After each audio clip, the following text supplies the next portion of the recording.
Ok, Shektiba 08 de tech.fr. Bon, comme vous l'avez vu sur les précédentes vidéos, nous avons d'abord commencé par le fuseau horaire. Après ça, nous avons changé le nom de l'ordinateur. Et en quatrième partie, nous avons défini l'adresse IP de l'ordinateur. Donc ça d'abord, c'est l'initialisation en quelque sorte avant de commencer tous nos déploiements.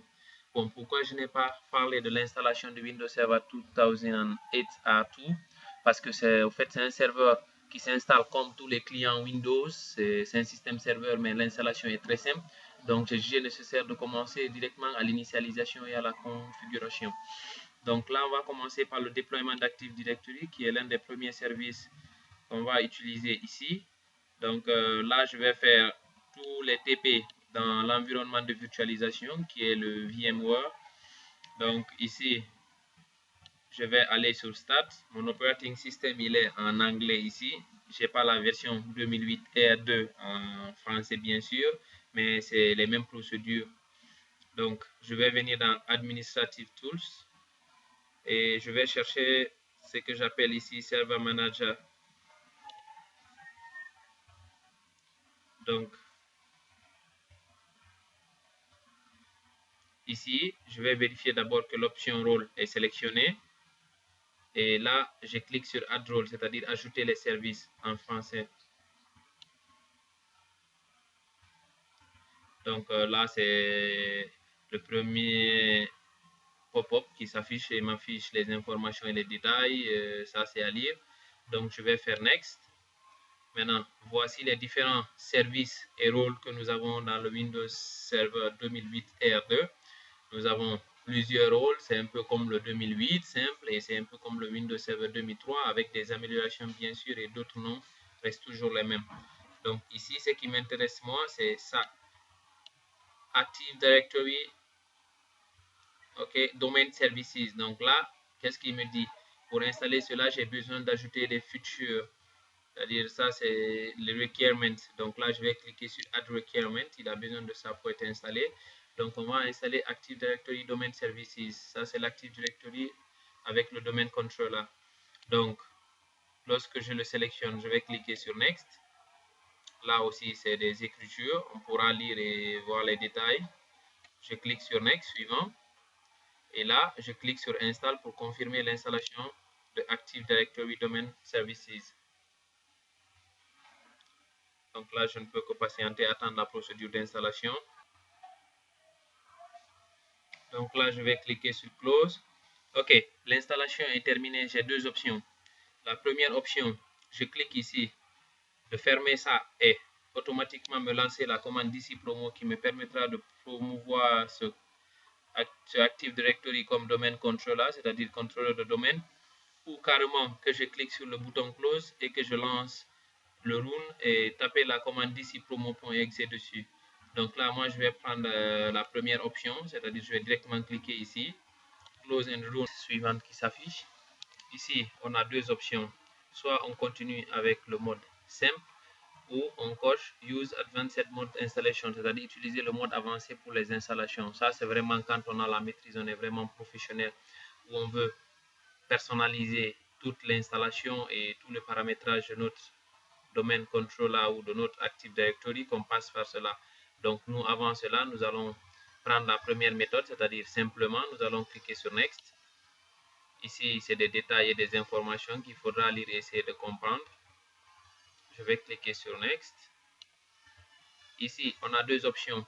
Si notre Active Directory, c'est le premier Active Directory de notre, par exemple, réseau, on va créer Create a new domain in a new forest.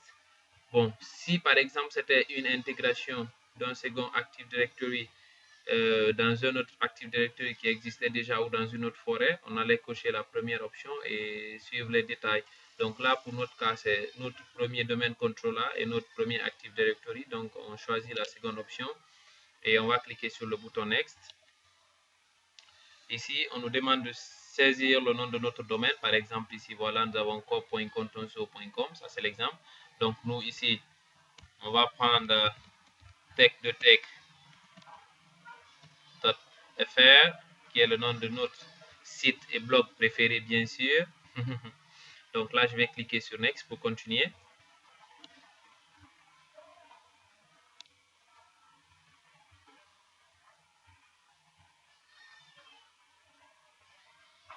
OK. Là, maintenant, qu'est-ce qu'on a?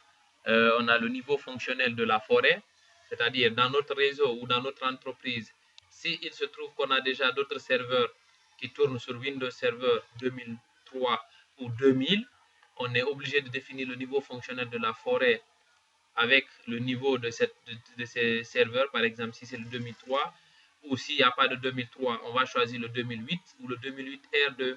Mais là, quels sont les inconvénients? Quand on va choisir c'est-à-dire le Windows Server 2003 ou le 2008, alors que notre version est précédente à ce serveur, ça veut dire qu'il ne pourra pas intégrer notre domaine et qu'il ne pourra pas communiquer avec lui. Donc là, il faudra, tout dépendra de vos prérequis ou de ce que vous avez déjà dans votre réseau.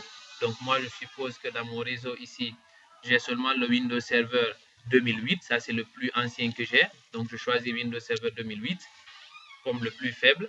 Et là, je vais cliquer sur Next. Et là aussi, on a la même chose, domaine fonctionnel. C'est-à-dire, dans notre domaine, on suppose qu'on n'a aucun autre serveur qui fonctionne sur un domaine inférieur à celui du Windows Server 2008. Donc, je maintiens encore le Windows Server 2008 ici et je continue. Donc là, on va cliquer sur Next. OK. Donc là, je ne vais rien changer aux options. DNS Server.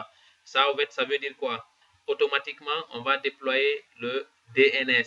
Le Active Directory ne peut pas fonctionner sans le DNS. Donc, après la configuration du domaine controller, il nous propose automatiquement de configurer notre DNS. Donc là, on va laisser l'option par défaut. On va passer à la configuration.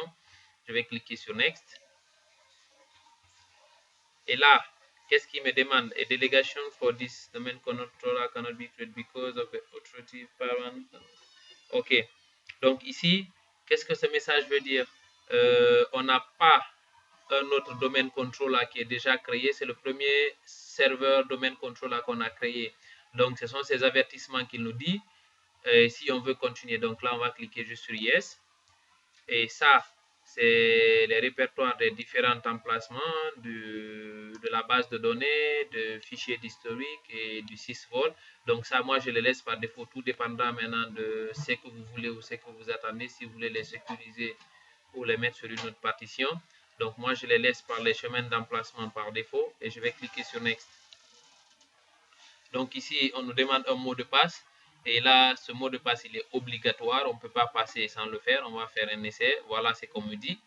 Donc, ce mot de passe est le mot de passe qu'on utilisera au cas où on voudra faire une restauration de notre Active Directory ou des modifications nécessaires qui nécessitent vraiment les privilèges administrateurs.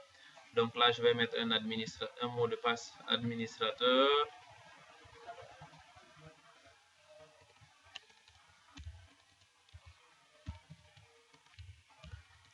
Donc là, après avoir défini le mot de passe administrateur, je vais cliquer sur Next. OK, là on a le summary, c'est-à-dire le résumé de tout ce qu'on a eu à configurer ici. Donc là, je vais voir déjà ça et je clique sur Next.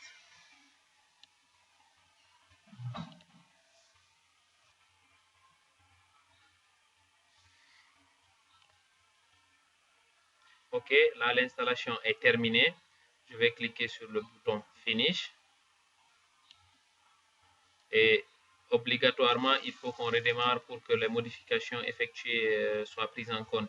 Donc là, je vais cliquer sur le bouton Restart Now.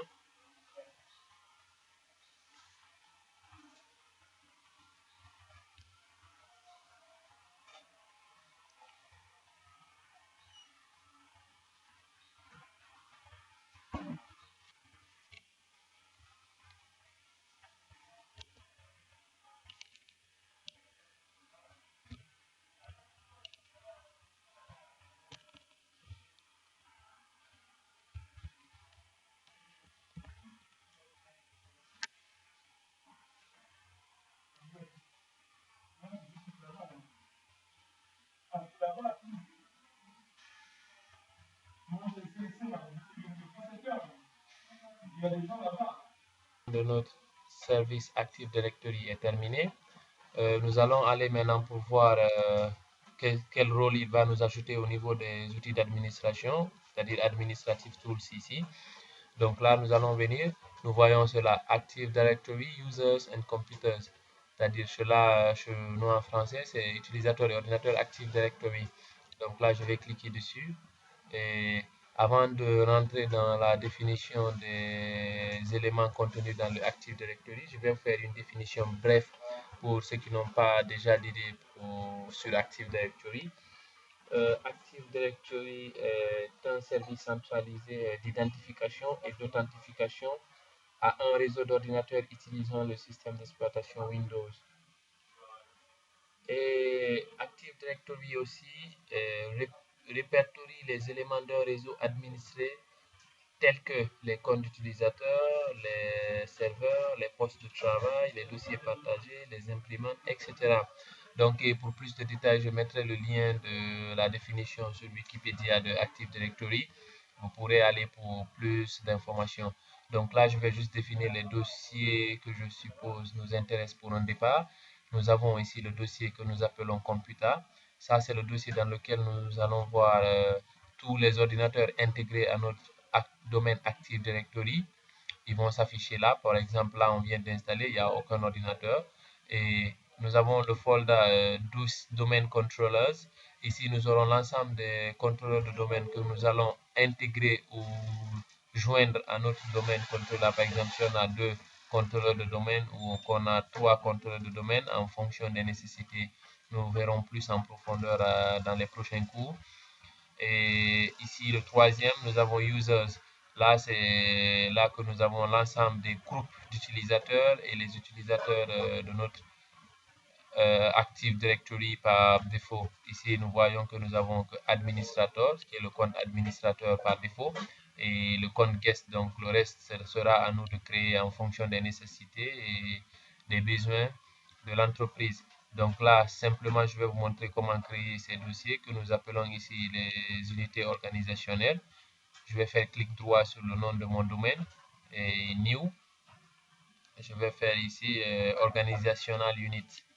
Donc là, par exemple, je vais l'appeler ici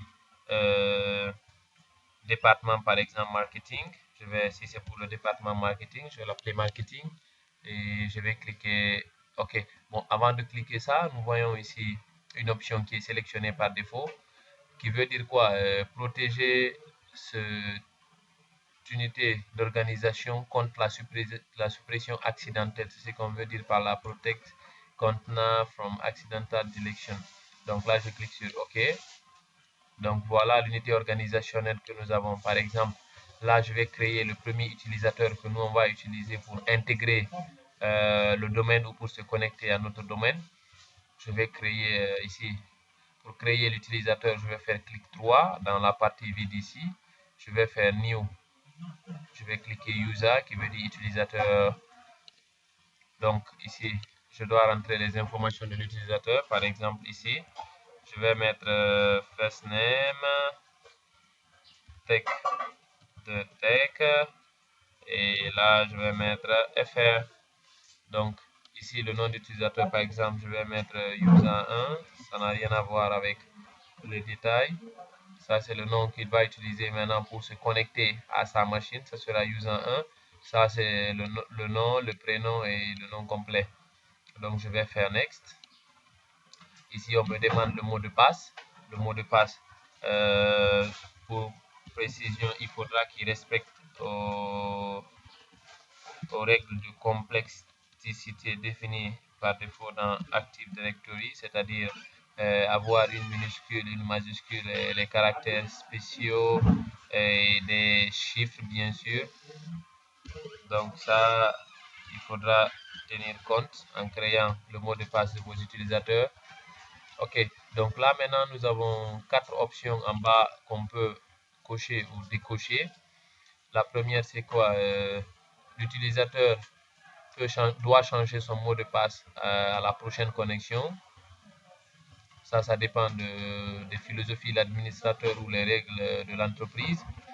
Le second, c'est User cannot change password. L'utilisateur ne peut pas changer le mot de passe. Là, c'est l'administrateur qui va le définir, le mot de passe qu'il sera obligé d'utiliser. La troisième option, nous avons Password never expires. Ça veut dire que le mot de passe ne va jamais expirer. Et la quatrième option, c'est Account is disabled, c'est-à-dire le compte est désactivé par défaut. Par exemple, on crée un compte pour un employé qui n'a pas pris fonction encore ou qui doit prendre fonction. On peut cocher cette option pour éviter que quelqu'un d'autre l'utilise pour des mesures de sécurité ou quelle autre raison que ce soit. Donc là, moi, je vais décocher ça. Je vais utiliser cette option parce que c'est pour des textes. Je vais cliquer sur le bouton Next. Et là, nous avons le brief de tout ce qu'on a déjà rempli comme information. Je clique sur Finish. Donc là, nous avons notre premier utilisateur qui a été créé. Donc nous avons aussi des options de raccourci. Par exemple, là, cette option aussi me permettait de créer directement un utilisateur. Donc au fur et à mesure de l'utilisation, vous aurez la maîtrise parfaite du système de Active Directory et du serveur en question.